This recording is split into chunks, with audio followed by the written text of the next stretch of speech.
مهاجران اخراج شده از روسیه می توانند با اتوبوس به تاجیکستان برگردند. فرودگاهی اضطراری هواپیمایی از دوشنبه پرواز کرده به فرودگاه ایرکوتسک.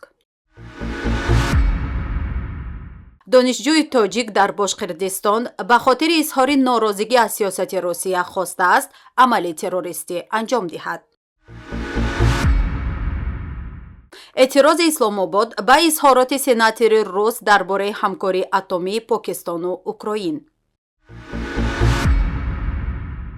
شهروندان تاجیکستان که از فدراسیون روسیه حکم اخراج گرفتند و باید از قلمرو این کشور خارج شوند می توانند توسط اتوبوس به وطن برگردند. کنسول گنرالی تاجیکستان در شهر یکاترینبورگ ظفر سعیدزاده یک روز پیش با دیرکتور گنرالی جمعیت سهام پوشیده خوجند تراست سرویس رستم قربانوف ملاقات کرده برای انتقال مهاجران اخراج شده با اتوبوس به موافقه رسیدند. در حالت رضایت مقامات انتظامی روسیه برای انتقال مهاجران اخراج شده توسط نقلیات زمینی، مهاجرانی که از روسیه اخراج شده اند می توانند توسط اتوبوس های براحت شرکت خوجند تراست سرویس از ولایت سوردلوفسک به تاجیکستان برگردند. هواپیمای مسافربری شرکت اورالسکی اویالینی ایرباس A320 که از دوشنبه پرواز کرد ساعت 15:30 به وقت محلی با طور اضطراری به فرودگاه ایرکوتسک فرود آمد.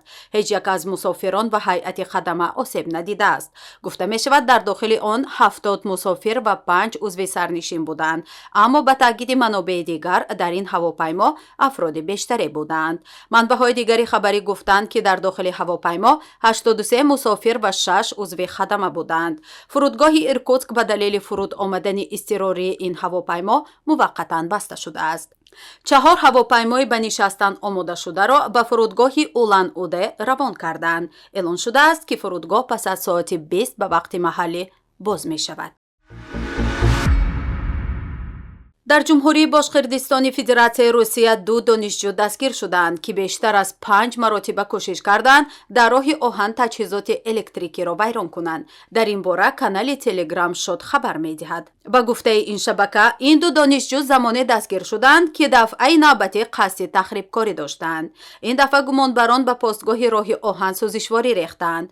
ضمن بازپرسی و تفتیشات معلوم شده است که یکی از این تخریبکاران دانشجوی کالج اویاسیونی اوفا فروخجان زاکیروف 18 ساله از تاجیکستان بوده است.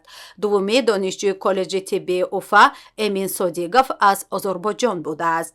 هنگام بازپرسی دانشجویان به ماموران امنیتی گفتند که به سیاست پیشگرفته روسیه مخالفند و تصمیم گرفتند که با این عمل خود مردم آسایشته را ترسانند. حالا به این 2 دانشجو که میخواستند با این عملشان ناراضگی خود را از سیاست رهبریت روسیه نشان دهند، طبق قانون کیفری روسیه با اتهام تیاری به جنایت و عمل تروریستی به سالیان زیاد زندان تهدید می‌کند.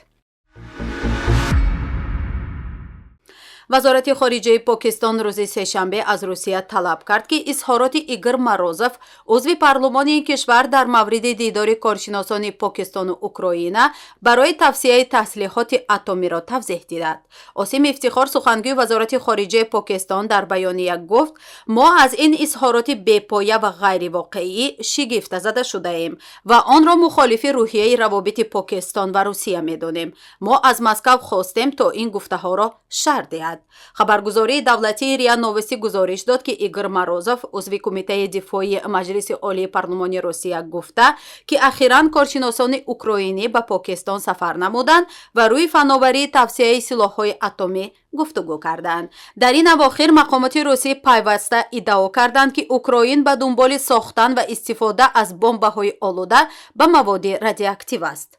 مروزوف هم مدعی شد که اوکراین توانایی تولید چنین بمب را دارد، اما به علت مشکلات مالی قادر به تولید آن نیست.